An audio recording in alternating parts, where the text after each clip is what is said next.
فخلف من بعدہم خلف، تو ان کے جانے کے بعد ایسے ناخلف لوگ جانشین ہوتے تھے،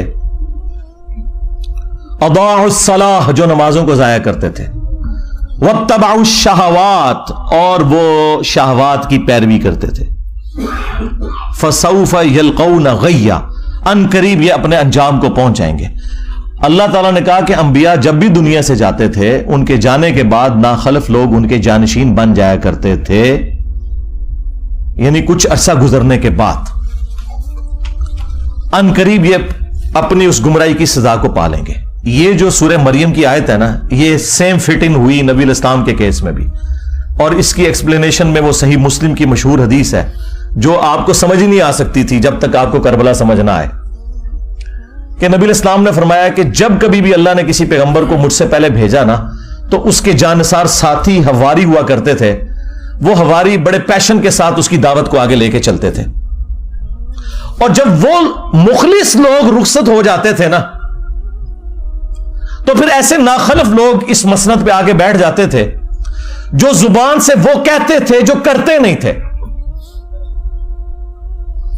اور جس کے کرنے کا حکم دیا گیا ہوتا تھا اس کی مخالفت کرتے تھے، الٹ چلتے تھے۔ ایسے لوگوں کے خلاف جو اپنے ہاتھ سے جہاد کرے وہ مؤمن ہے۔ کون؟ حسین ابن علی۔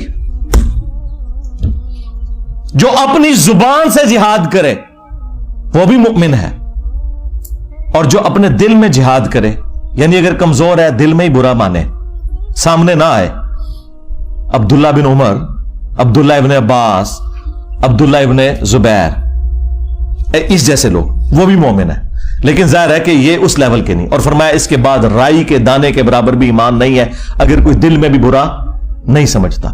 یہ جو حدیث ہے کہ تمام انبیاء کے ساتھ ایسا ہوا ہے، تو دیکھ لیں سیدنا حسین ابن علی ہی سامنے آ کے کھڑے ہوئے۔ صحیح بخاری میں ایک اور حدیث ہے 4827، اس حدیث کے کئی ایک طرق ہیں باقی کتابوں میں، المستدرک للحاکم کے اندر، سنن نسائی الکبریٰ کے اندر، اور اللہ بھلا کرے امام ابن کثیر نے تفسیر ابن کثیر میں سورۃ الاحقاف کی آیت نمبر 17 کے کانٹیکسٹ میں وہ سارے طرق ایک جگہ جمع کر دی ہیں۔ تفسیر ابن کثیر کے اوپر تو کسی کو اختلاف ہو ہی نہیں سکتا تھا، اور بخاری کی حدیث 4827 وہ بھی لی اور باقی اس کے طرق بھی ایک جگہ جمع کیے۔ اس سے آپ کو پورے سینیریو کا اندازہ ہو جائے گا۔ مروان بن حکم جب مدینے کا گورنر بنا تو بخاری کے الفاظ ہیں کہ اس نے ایک دن خطبے میں یزید ابن معاویہ کا ذکر کرنا شروع کیا اور کہا کہ اللہ تعالیٰ نے امیر المومنین حضرت معاویہ کو یہ بات سجھائی ہے، وہ امت کے وسیع تر مفاد کے اندر اپنے بعد یزید ابن معاویہ کو خلیفہ بنانا چاہتے ہیں، یعنی ابھی حضرت معاویہ زندہ ہیں اور بیعت لے رہے ہیں اپنے بیٹے کے لیے۔ اب بخاری میں بس اتنے الفاظ ہیں کہ جب اس نے یہ بات کی نا تو عبد الرحمن بن ابی بکر کھڑے ہوئے اور انہوں نے کچھ کہا۔ امام بخاری نے اپنی شرافت کی وجہ سے وہ الفاظ نقل نہیں کیے، لیکن وہ الفاظ کہیں گئے نہیں ہیں، وہ حاکم کے اندر سنن نسائی الکبریٰ میں اور اللہ بھلا کرے تفسیر ابن کثیر میں انہوں نے سارے طرق المعجم الکبیر طبرانی سے بھی جمع کر دیے۔ بخاری میں الفاظ ہیں کچھ کہا تو مروان نے کہا پکڑو اس کو، عبد الرحمن بن ابی بکر کو، تو وہ بھاگ کر حضرت عائشہ کے حجرے میں چھپ گئے۔ مسجد نبوی کے ساتھ ہی تھا حجرہ عائشہ، اور یہ حضرت عائشہ کے بھائی بھی لگتے تھے، اور جو ہمارے سب کانٹیننٹ میں کہا جاتا ہے نا سگے بھائی، کہ ماں اور باپ دونوں ایک، عرب میں تو باپ ایک ہونا تو سگا ہو جاتا ہے۔ یہ عبد الرحمن بن ابی بکر وہ ہیں کہ جو والدہ ہیں ان کی اور والد دونوں وہی ہیں جو سیدہ عائشہ کے والدین ہیں۔ اب اس کو غصہ تو تھا لیکن اندر تو نہیں جا سکتا تھا، تو باہر سے اس نے کہا کہ ابو بکر کے بیٹے تیرے بارے میں ہی قرآن میں آیت نازل ہوئی ہے نا، وہ ایک کافر والی آیت لگا دی پکڑ کے، توبہ توبہ۔